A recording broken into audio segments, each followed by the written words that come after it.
Јас иначе не сум голем љубител на фудбал. Никогаш не сум ја сакала тој вид на спорт, не сум го сакала. Не, повеќе сум за кошарка, ракомет и такви работи. Меѓутоа, ето, како се случи, добив понуда, значи да го пратам овој настан. И морам да кажам дека стварно сум воодушевена и изненадена истовремено. Значи, пред се ме воодушевува почетокот на играта. Знаеш, кога влегуваат тимовите во стадион, па со химната, па со поздрави од публиката. Македонската фудбалска репрезентација не е дел од Европското првенство во фудбал, но затоа Робертина Алашури, која по потекло е од Охрид, е ангажирана како официјален преведувач на стадионите каде што играат балканските репрезентации Албанија, Србија и Хрватска. Тоа се посматра од една друга гледна точка.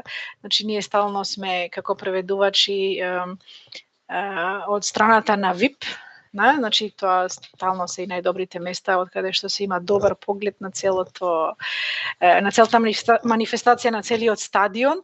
Робертина, која 16 години е овластен преведувач во Германија за српски, македонски, албански и арапски јазик, вели да се биде дел од таква огромна организација која е испланирана до детали е голема привилегија. Ние одиме едно 5 до 6 сати порано, па се проверуваат сите влези, излези, камери, тонски влезови, излези, кои реклами одат на големите телевизори, монитори. Значи, све е испланирано до детали, све е во скрипта, сите се поврзани преку микрофони, како се вика тие воки-токи, па Teams, Skype-ови, значи све, значи страшна една подготвена координација и кооперација, значи нешто неверојатно. Незината улога е да комуницира со публиката и екипите на терен со цел безбедносните мерки на стадионите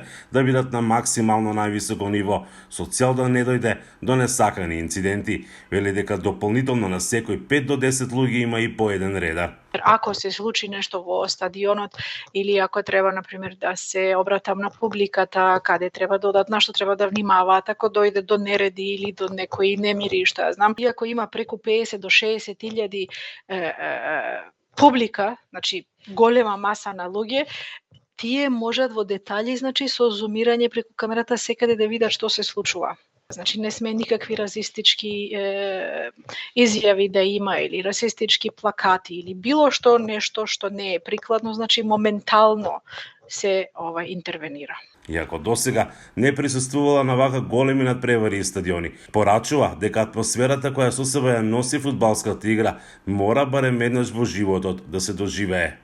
Мене до последниот ден, односно до првиот ден на првенството не ми беше јасно каде ќе одам. И кога се упатив, мојата прва игра што требаше да пратам беше во Гелзенкирхен.